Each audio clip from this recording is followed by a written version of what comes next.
In today's news, U.S. Virgin Islands lacks authority to impose a 25% tariff on BVI. Government increases assistance grants to support vulnerable families.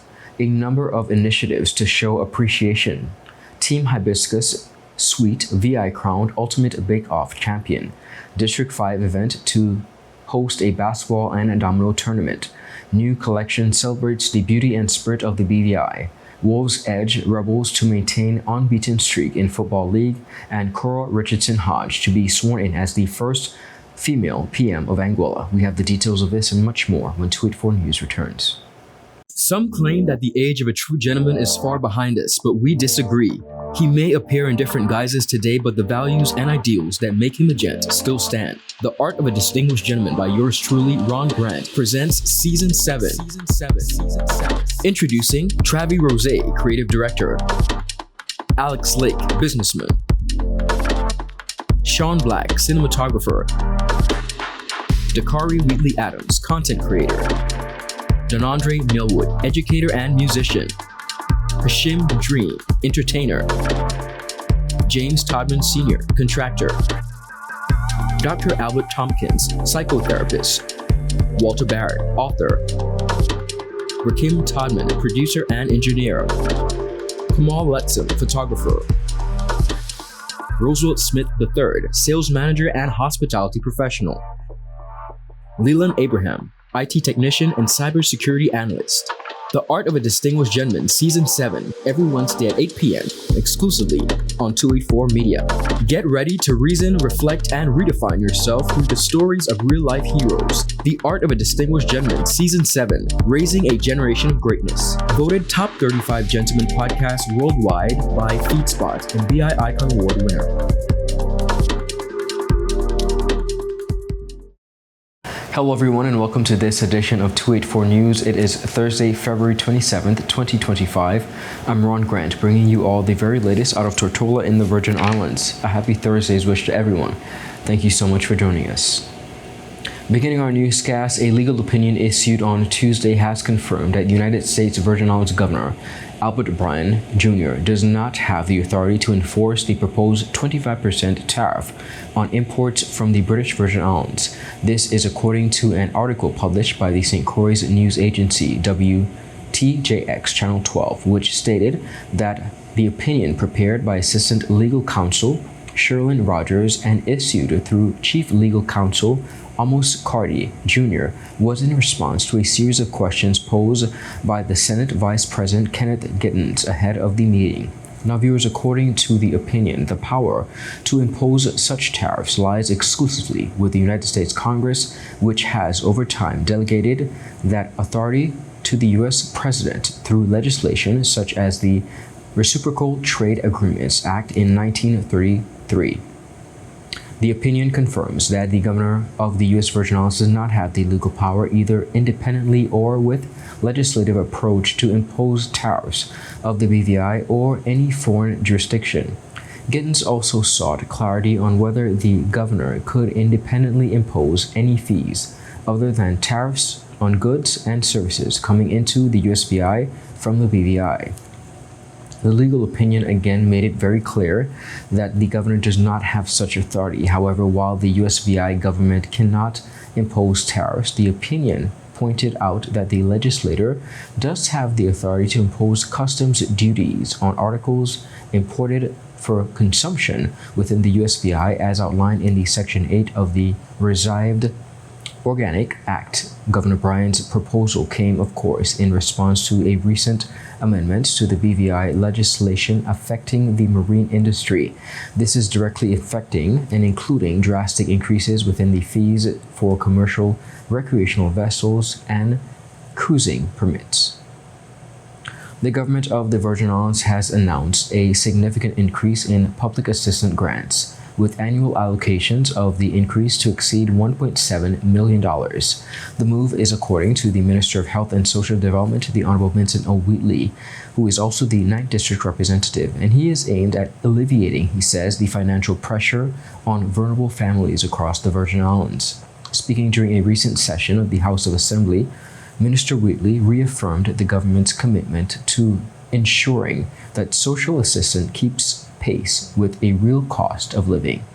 This government is actually aware of the increasing financial pressure facing many families, particularly those most vulnerable in our society.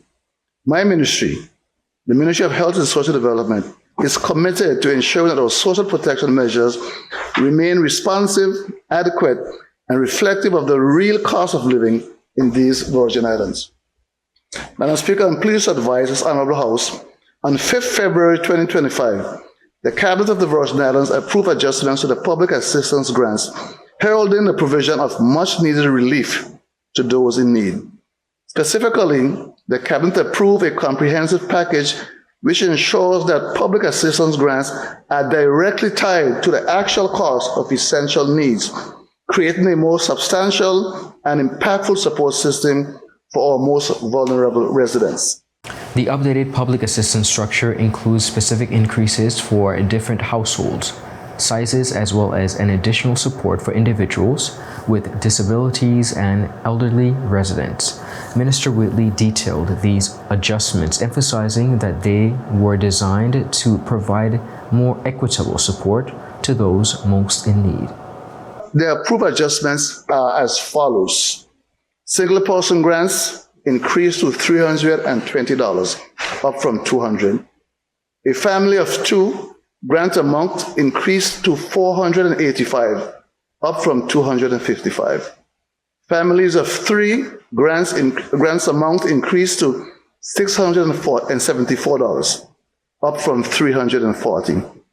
Families of 4 grant amount increased to $876, up from $360. Families of 5 grant amount increased to $1,000, up from $375. Persons with disabilities grant amount increased to $495, up from $225. And our elderly grant amounts increased to $506.25, up from $337. The minister further outlined the timeline for implementation and for those increases, noting that the adjustments are being rolled out and the government remains committed to adopting social protection measures to respond to the evolving economic conditions. Due to the timing of the adjustment, recipients will receive a partial increase, reflecting the difference between the old and new amounts in early March. The full increase will then be applied at the end of March payment cycle. These increases are representative of yet another step in addressing the financial burdens many of our people face. The estimated annual cost of these adjustments is $1,722,732, ensuring a meaningful yet substantial approach to public assistance. Madam Speaker, while the Honourable House has already approved amendments to the Public Assistance Amendment Act, the full implementation of those amendments is pending as we finalize the necessary regulations. The Ministry anticipates that these regulations will be completed by close of first quarter of this year, ensuring a robust framework for public assistance moving forward. However, Madam Speaker, the urgency of the economic realities facing many of our residents required immediate action. That is why Cabinet made a decision to implement these increased grant amounts as an interim measure. Minister Wheatley underscored the importance of continuously monitoring and adjusting public assistance programs to, of course, ensure they remain effective and sustainable. He also highlighted that a data-driven approach was issued in line with support to levels of the real-world cost of living. The Social Development Department is expected to monitor the impact of these revised grant amounts and provide periodic updates to the Ministry for further submission to Cabinet to ensure that this policy adjustment is meeting its intended objective. This will allow for continued oversight, accountability, and responsiveness to the evolving needs of our population. Madam Speaker, I anticipate that members may have questions regarding the sustainability of this increase and its alignment with long-term social assistance strategies. Let me reassure this Honourable House that these adjustments are not arbitrary, but based on a data-driven approach that aligns assistance levels with real-world costs.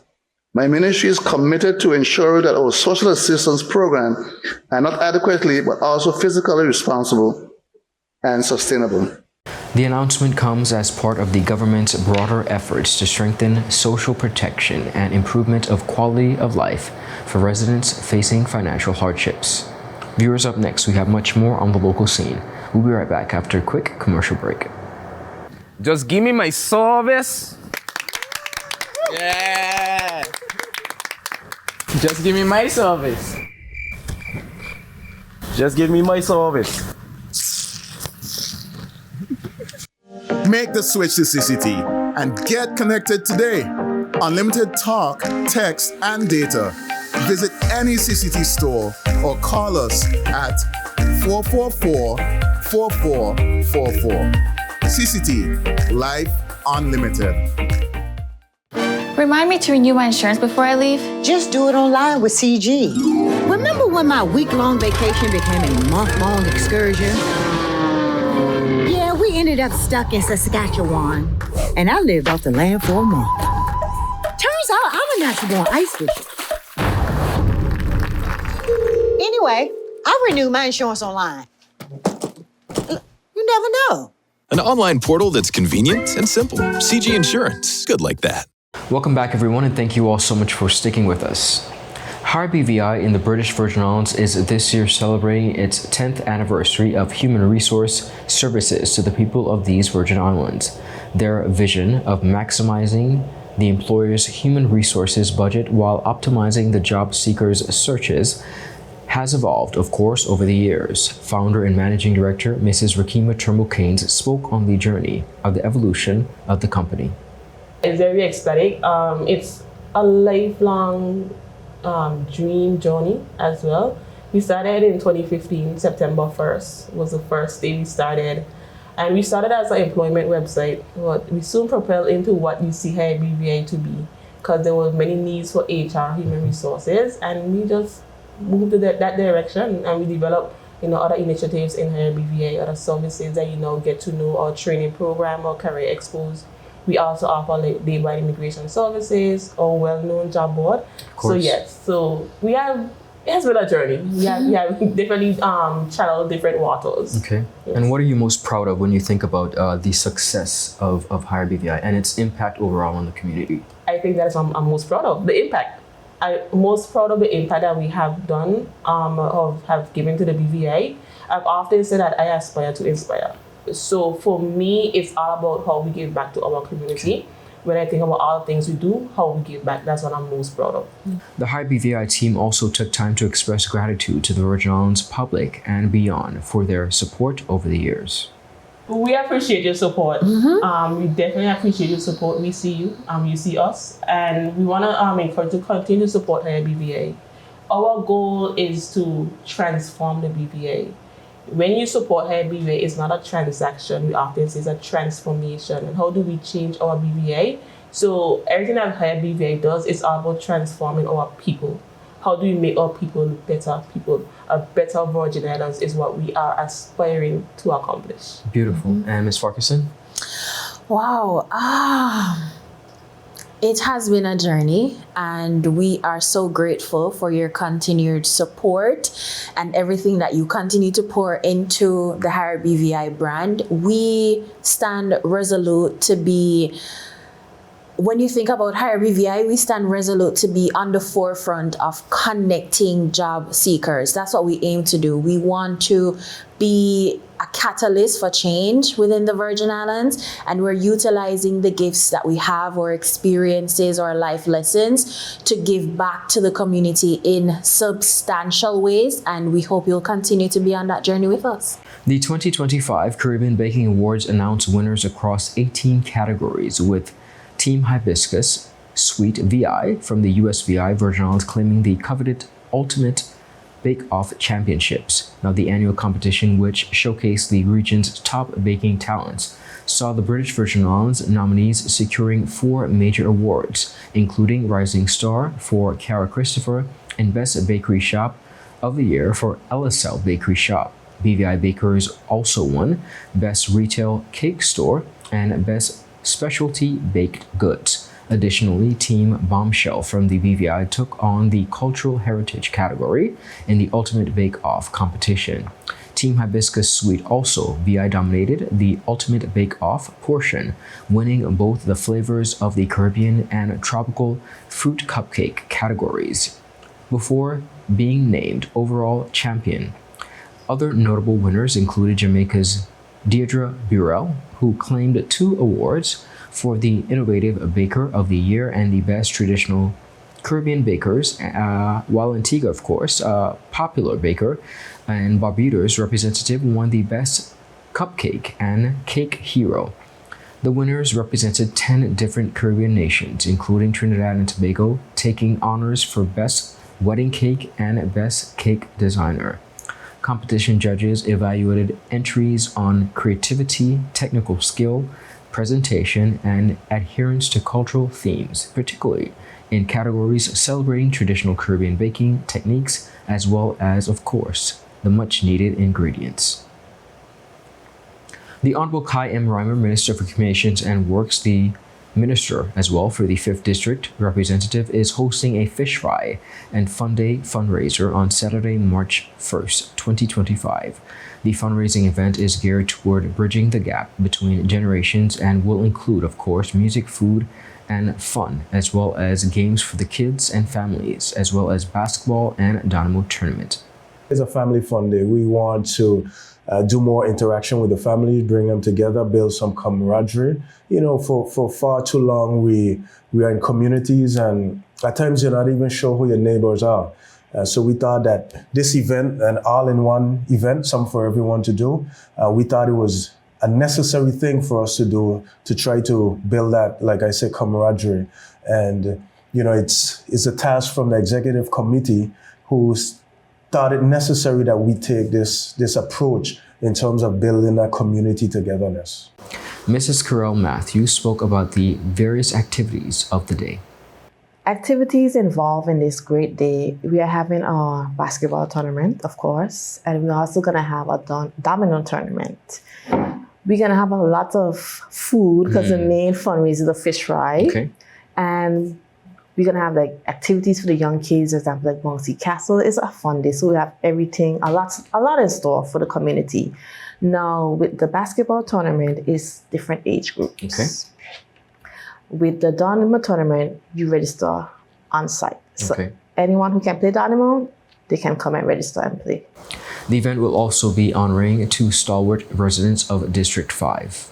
One of the things that I want to mention, and I love the fact that you guys are doing this, both the basketball tournament and the domino tournament are honoring 2 great persons who are from the 5th District. Minister, tell us about that and the selection of these 2 individuals. Well, first of all, Morris Watley. I think any young person, any basketball player would have known or know Morris Watley. So we thought it fitting to honor him, in terms of the basketball tournament. It will be 3-on-3 for the ages 9 to 12, 13 to 15, and 16 plus. But there's also a grudge match where the Hunter Muscat boys will be playing Lower Estate boys in terms of special game. Awesome. Yeah, so we call it the 4-5th. So 45, we are trying to come together and for fun within the fun aspect of this fun day. So Morris Watley, we want to honor him for all that he has done for the community in terms of sports, in terms of basketball,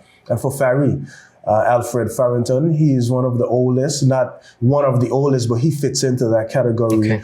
He's 91, and he's an avid domino player, still active within the community. He plays almost every day. We thought it necessary to just reward him and, have the tournament called in his name. Minister Reimer spoke on the registration process for the tournament as well as the various prizes. We already have quite a few teams that have signed up for the basketball tournament.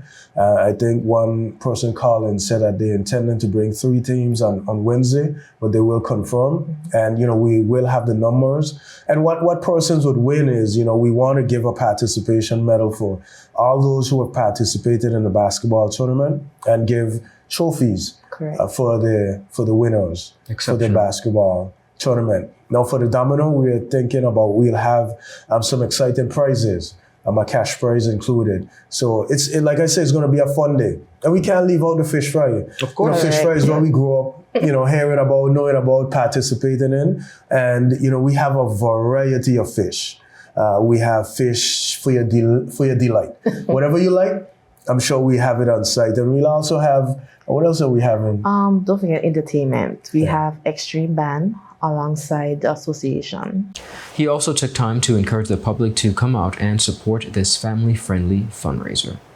And we're inviting the entire public, the entire territory to come out and participate with support, get some fish. And it's just not fish on the menu. We have Johnny cakes, we have fried chicken. We also have different variety of soup. Variety of soup. I heard goat head soup as well. So, we invite persons to come out. Up next, viewers, we have more on the regional scene. We'll be right back after a quick commercial break.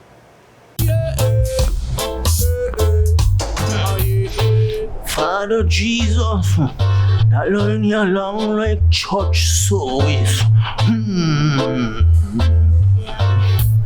Alright, you enjoy the rest of it. Next customer line, please. Wait, hold on a second. Yes, Sonny boy, come. Yes, Sonny. Good morning. Good morning, Sonny boy. Hold on there. You must have cut fun topic. It's okay. I'll take care of it. What?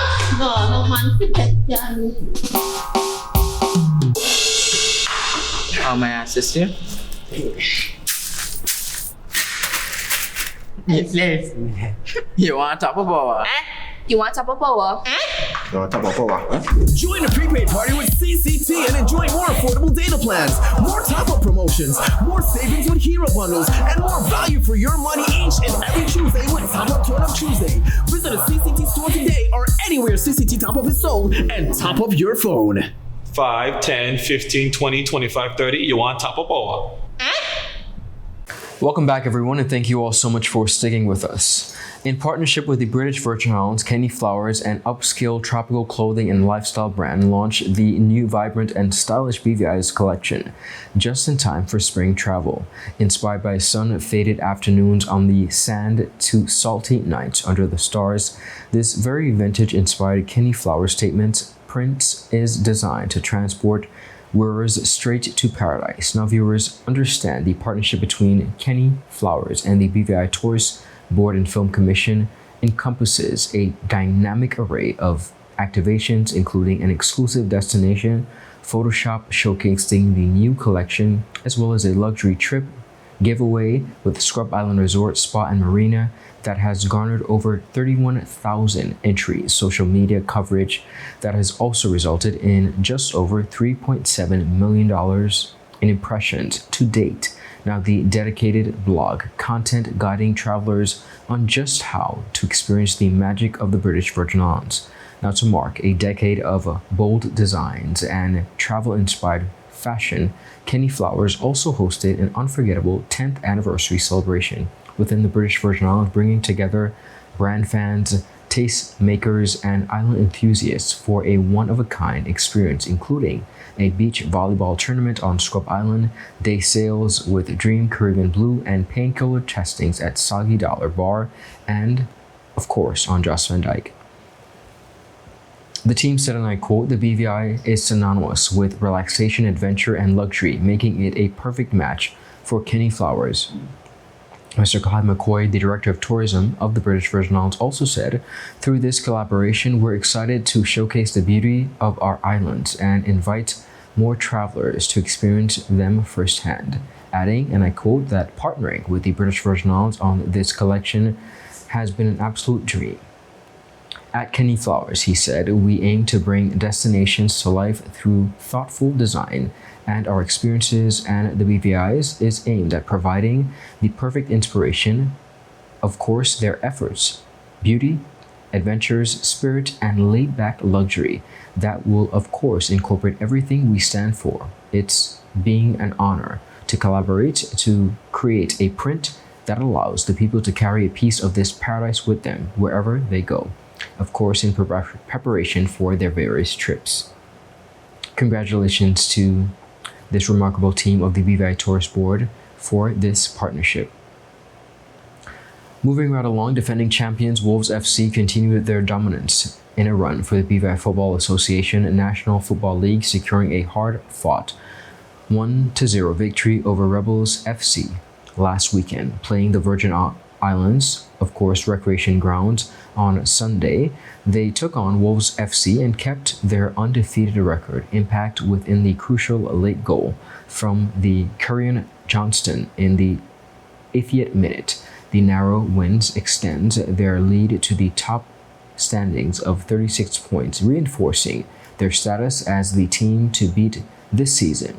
Now, in the second match on Virgin Gorda, One Love United delivered a thrilling comeback victory over Positive FC, overturning a 2-goal deficit to win 3-2. Positive FC stated strong with early strikes from the Angel Walsh and Indiala Tyrrell of One Love United. They both responded with a determined fight back, of course, which brought this game to fruition. Colin Laviere led a charge, netting twice in the quick succession to bring this team to a level before Zeron Samuel sealed the comeback with a decisive goal within the 49th minute. Meanwhile, of course, at the Greenland football field on Saturday, February 22nd, Old Madrid FC secured a amazing 2-1 win over bottom-placed Avengers FC. Felix Percival opened the scoring for Old Madrid in the 30th minute, but Avengers FC quickly responded with a goal from Jonathan Acquera in the 37th minute. However, Alden Denton delivered the game-winning strike, which of course within the 71st minute, handled by Old Madrid, was the crucial 3 points. Take a look at this match highlight.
The Anguilla United Front has won 8 of the 11 seats in the Anguilla House of Assembly, securing a majority to form the island's new government. The AUF's winning candidates are Party Leader Cora Richardson Hodge, Shelia Rogers, Cordell Richardson, Cardian Connor, Kyle Hodge, Jose Vantapool, Evans McNeil Rogers, and Jason Bryan. Richardson will become Anguilla's very first female premier.